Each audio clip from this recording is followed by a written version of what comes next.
I think a lot of it is that we get along really well, and whenever you get along with somebody, you know, it's always a more open avenue for being creative. I think, you know, you're open to ideas, and you take things less personally, and you know, so if I come up with an idea for John, or vice versa, you don't take it personally, like, oh, that actor's telling me what to do. You sort of think of it, it's like, oh, he's got my back, you know, and so you think of something you can work out together too. It's just it's more open. Yeah, and I think that our kind of who we are on screen as characters, I think it's grown from the writers like hanging out with us on set and just kind of taking things that we do and say to each other, because we're pretty opposite. We're pretty different. Yeah, we wouldn't have gotten along in high school. I always like to say that John would have kicked my ass. I think is what it was in high school. Yeah, I would have defended you against the bullies. I would have been. I would have kicked the bullies' ass. He might have done that, but I also might have said something really smart ass back to you and made you wanted to hit me. Well, that means like after you defended me. You wouldn't be sitting with me in the cafeteria, but I still wouldn't just kick you. Right, but we'd be like that.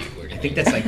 Isn't that like the storyline of that movie, My Bodyguard? I think it might be. We just described that. I would have been your bodyguard.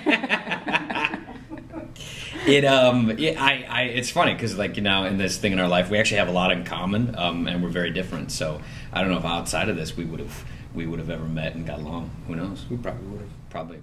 I like the darker ones because it gives us usually an opportunity to you know, play a little bit more as actors. That like action side. You know, it's a cop show, so you know we get to chase guys down. We get tortured. We get to you know, shoot people.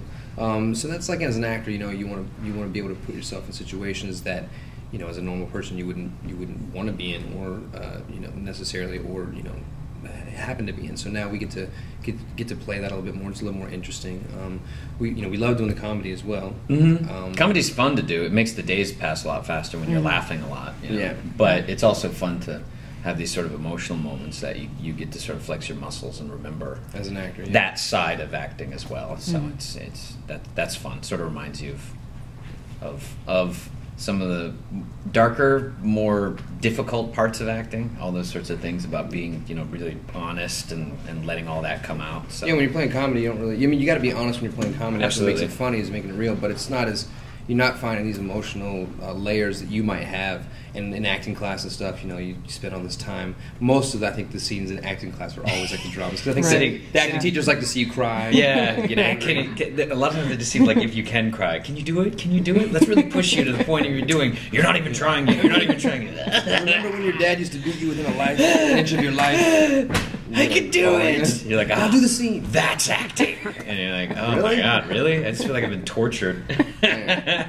But it's nice to be tortured every once in a while to remind yourself of those days back when you learned how to act. Yeah. Like that. Best Friends Animal Sanctuary is a nonprofit sanctuary in Utah, and it's obviously a no-kill shelter. There was a popular show that a lot of people know that was on Nat Geo channel called Dogtown, and so they basically they're a rescue organization, but they have property in southern Utah that they allow all these dogs to be rehabilitated. They rehabilitated about half of the pit bulls that were in the Michael Vick dog fighting scandal. They adopted all those dogs and rehabilitated them. So that's my charity. I've been donating money to them for years, for about 5 or 6 years now. My wife and I believe in that, and we have 2 rescue dogs of our own as well. So that's my charity. That's great. Charities, Puppies Behind Bars, also an animal-based charity. We're dog people, I guess. That's what it is. Yeah.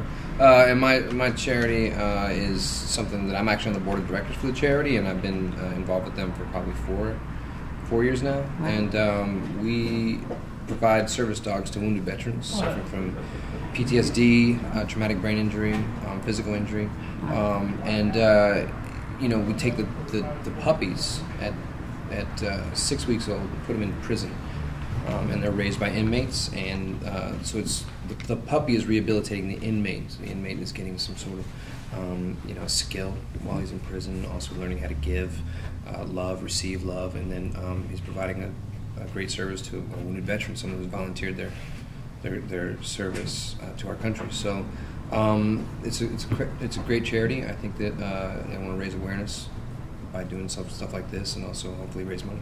That's to keep great. Training dogs. Awesome.